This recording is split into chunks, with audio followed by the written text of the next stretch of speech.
नमस्कार विद्यार्थी मित्रांनो, यापूर्वी आपण बालकांचे आरोग्य म्हणजे नेमके काय आणि बालकाचे आरोग्य हे चांगले असावे यासाठी आपण कोणकोणत्या गोष्टी करू शकतो याचा अभ्यास केला।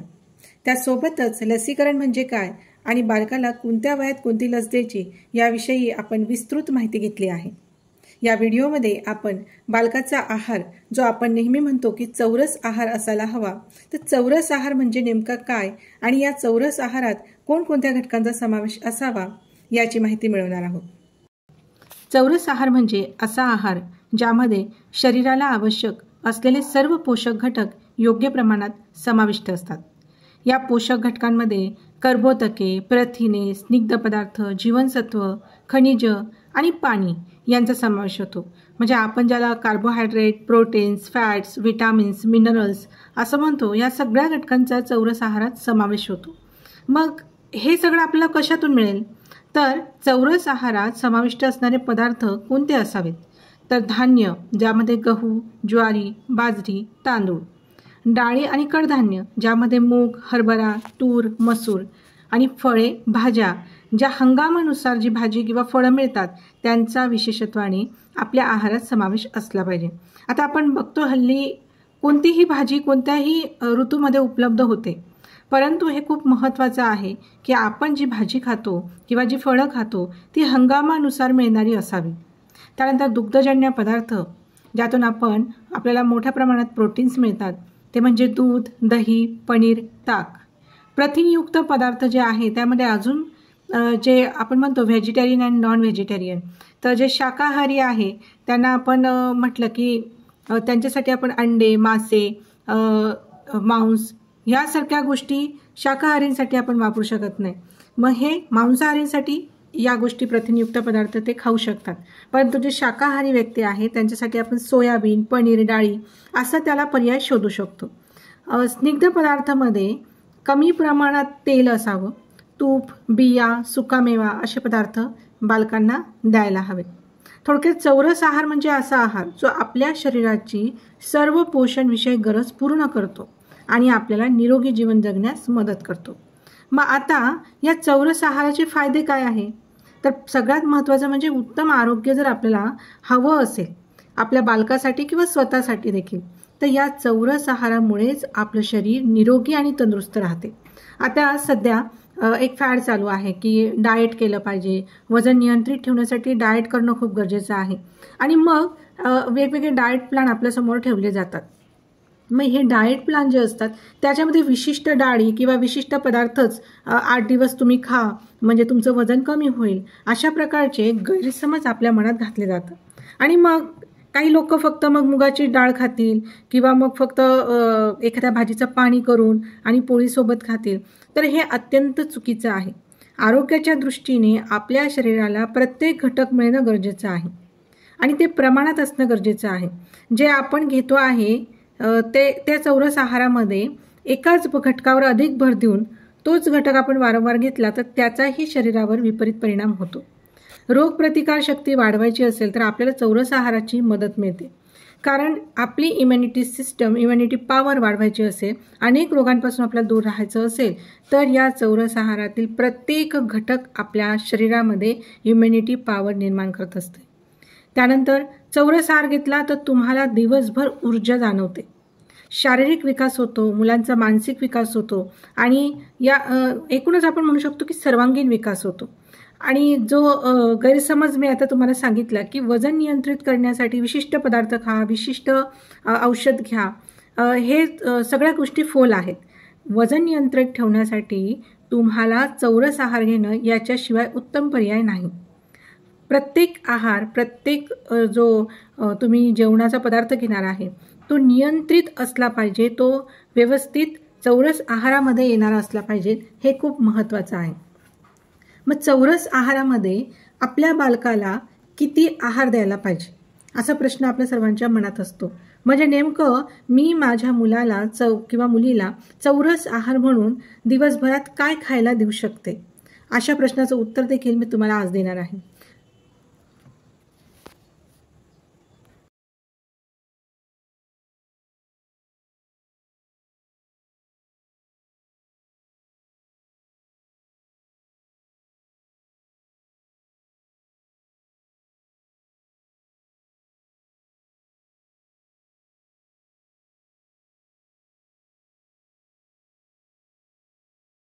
आता आपल्या बालकाच्या ताटात नेमकं काय असावं चौरस आहार म्हणून? खरं तर 3 ते 6 वर्ष वयोगटात जर आपण विचार केला तर या वयोगटातील बालकांसाठी चौरस आहार अत्यंत महत्त्वाचा आहे. कारण या वयात त्यांच्या शारीरिक आणि मानसिक वाढीचा वेग खूप असतो. त्यांच्या शरीराला आणि मेंदूला योग्य पोषण जर मिळालं तर त्यांची वाढ ही निरोगी होते. मग आता जे आपण सध्या बघतो की कॅलरीजवर आपण भर देतो की किती कॅलरीज आपण ह्या बालकाला दिल्या पाहिजे. तर साधारण जर आपण 3 ते 6 वर्षांच्या मुलामुलींचा विचार केला तर दररोज 1000 ते 1400 इतक्या कॅलरीजची त्यांना आवश्यकता असते. आणि म्हणजे साधारण त्यांच्या ही जी कॅलरीज आहे त्यांच्या हालचाली आणि वाढीनुसार बदलू शकते. खूप जास्त सक्रिय मूल आहे, आपण म्हणतो की खूप एका ठिकाणी बसू शकत नाही, खूप अत्यंत हालचाली करतो, खेळकर आहे, असं जे सक्रिय मूल आहे त्याला जास्त कॅलरीज लागतात. पण शांत असणाऱ्या मुलांना कमी कॅलरीज पुरेशा असतात. पण तरी देखील एकूण एक विचार करतात 1000 ते 1400 पर्यंत कॅलरीजची त्यांच्या शरीराला आवश्यकता असते. मग त्यांच्या आहारातील आवश्यक घटक आणि त्यांचे प्रमाण काय असावे?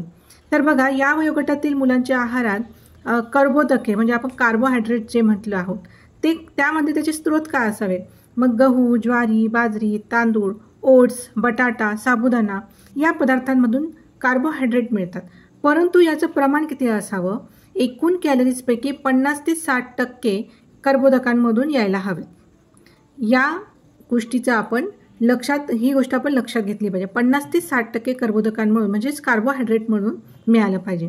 देन त्यानंतर येतं प्रोटीन, प्रथिनं. हे प्रोटीन्स जे असतात ते स्नायूंच्या वाढीसाठी, त्या स्नायूंच्या निर्मितीसाठी, शारीरिक वाढीसाठी आणि रोग प्रतिकार क्षमतेसाठी अत्यंत महत्त्वाचे आहे. याचा स्रोत काय आहे? दूध, दही, पनीर आणि कडधान्य. यामध्ये डाळींचाही समावेश होतो. अंडी, चिकन, मासे, सोयाबीन या पदार्थांचा समावेश होतो. मग हे बालकाच्या आहारात रोजच्या रोज असलं पाहिजे. परंतु केवढं? तर दररोज 15 ते 25 ग्रॅम, केवळ 15 ते 25 ग्रॅम प्रथिनांची त्याला आवश्यकता असते. त्या दृष्टीने आपण त्यांच्या आहारात त्याचा समावेश करायला हवा. त्यानंतर फॅट्स. आपण म्हणतो की फॅट्स वाढले की मुलांचे जे आपण म्हणतो वजन वाढतो, ते जास्त ओव्हरवेटेड होता. तर स्निग्ध पदार्थ, फॅट्स हे किती आपण त्यांना दिले पाहिजे तर आणि हे गरजेचे आहे का? तर हो, फॅट्स हे बालकासाठी आणि प्रत्येकासाठी महत्त्वाचे आहे. मेंदूच्या विकासासाठी आणि ऊर्जा साठवण्यासाठी फॅट्स खूप महत्त्वाचे ठरतात. याचे स्रोत काय आहे? तूप, लोणी, तेल, सुकामेवा, शेंगदाणे हे त्याचे स्रोत आहे. बालकाला उत्तमोत्तर आहार द्यायचा असेल आणि स्निग्ध पदार्थांमधून तो आहार द्यायचा असेल तर आपण सुकामेव्याची चिक्की किंवा छोटे छोटे लाडू, शेंगदाण्याचे आणि गुळाचे लाडू तयार करू शकतो. किंवा बालकाच्या आहारात त्याला रोज तूप देणं खूप गरजेचं असतं. किंवा दही, लोणी असे पदार्थ आपण त्याला देऊ शकतो. आणि एकूण कॅलरीजपैकी म्हणजे आपण जे म्हटलं की 1000 ते 1400 इतकी कॅलरीज त्याला जर गरजेची आहे तर त्या कॅलरीजपैकी 25 ते 30% फॅट्स असले पाहिजे. त्यानंतर आहे जीवनसत्व म्हणजे विटामिन्स आणि मिनरल्स. तर हे मिनरल्स आणि विटामिन्स जे आहे, जीवनसत्व आणि खनिजे, हे शरीराचे विविध कार्य सुरळीत चालण्यासाठी खूप आवश्यक असतात. याचे स्रोत काय आहे? विविध फळे आणि विशेषत्वाने जसं मी म्हटलं की जे फळं ज्या वातावरणात म्हणजे आपण म्हणतो की हंगामी फळं, ज्या त्या हंगामाचं जो फळ असतं तेच फळ आहारात वापरणं खूप गरजेचं असतं. त्यासोबतच आपण मग फळं कोणकोणती घेणार आहेत तर हंगामानुसार.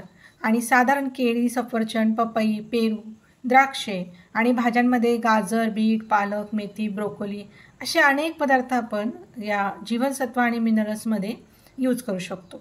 मग तंतुमय पदार्थ म्हणजे फायबर. या सगळ्या गोष्टींमध्ये सगळ्यात महत्त्वाचे आहेत फायबर. आता जे अन्नपदार्थ बालकाला आपण देणार आहे त्याची पचनशक्ती यावर त्याची कार्यक्षमता डिपेंड असते. म्हणजे ते जर त्याला पचलं तर तो उत्साही राहतो आणि तो उत्साही राहिला तर तो अजून काम करण्यासाठी त्याच्यामध्ये ऊर्जा असते. आणि ती ऊर्जा खर्ची पडली की पुन्हा त्याची इच्छा म्हणजे त्याला भूक लागते आणि त्याची इच्छा जेवणाची होते. त्यामुळे अशा ज्या तक्रारी आहे की माझं मूल जेवतच नाही, तो पोळी भाजी नाहीच म्हणतो, जेवणाकडे बघायची त्याची इच्छाच नाही आहे, तर किंवा जे आपण म्हणतो ओव्हरवेटेडची जी समस्या निर्माण झालेली आहे त्या सगळ्या समस्यांचं उत्तर आहे फायबरमध्ये. कारण पचन संस्था निरोगी ठेवण्यासाठी किंवा जे आपण म्हणतो बद्धकोष्ठता टाळण्यासाठी तंतुमय पदार्थ म्हणजे फायबर खूप गरजेचे आहे.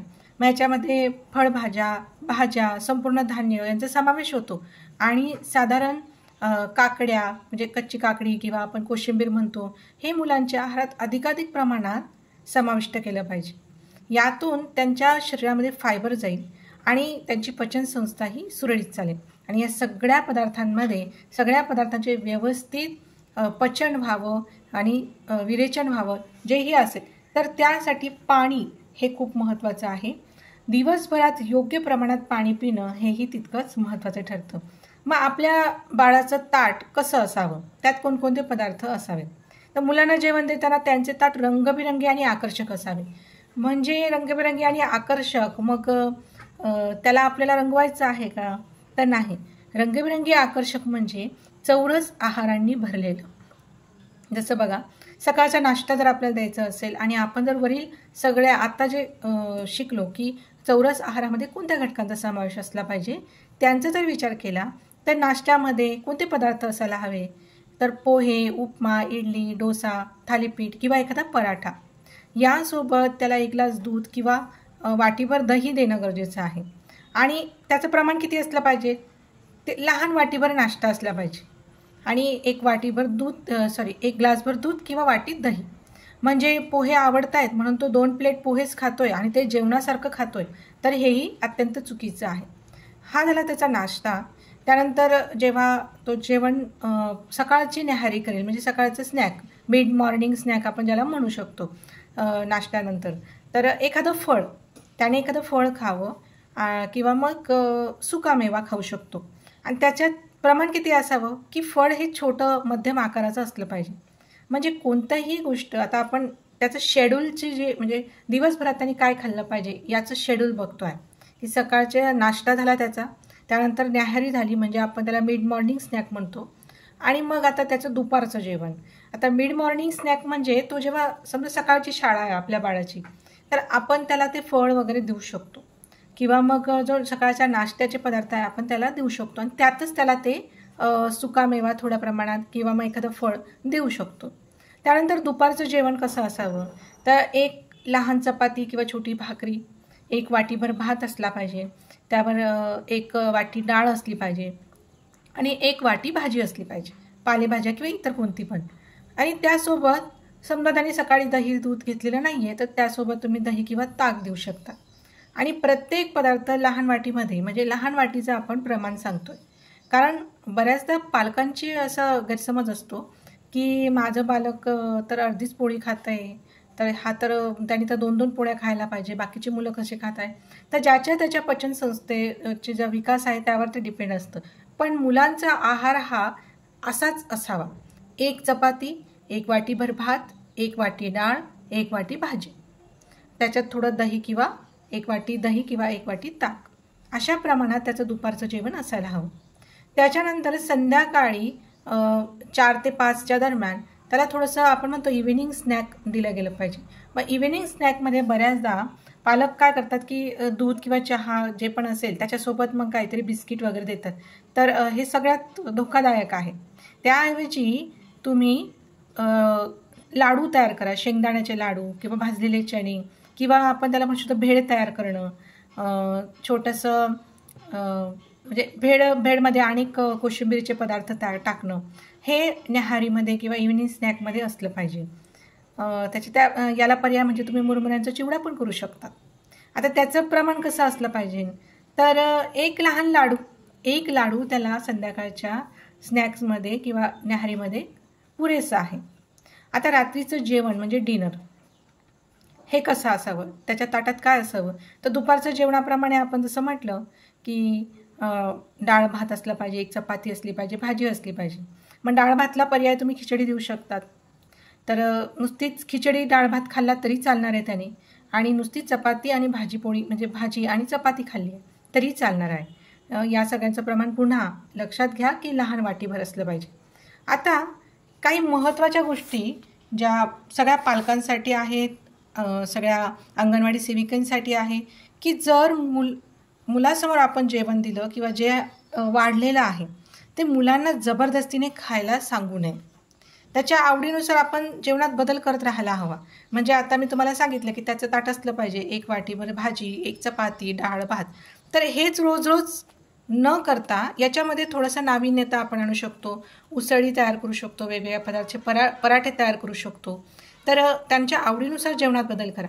फक्त जे त्यांच्या शरीराला घातक आहे, म्हणजे जसं पिझ्झा झालं, बर्गर झालं किंवा मग मोठ्या प्रमाणावर तेलकट तुपकट पदार्थ झाले, तर हे शक्यतोवर टाळलेच पाहिजे.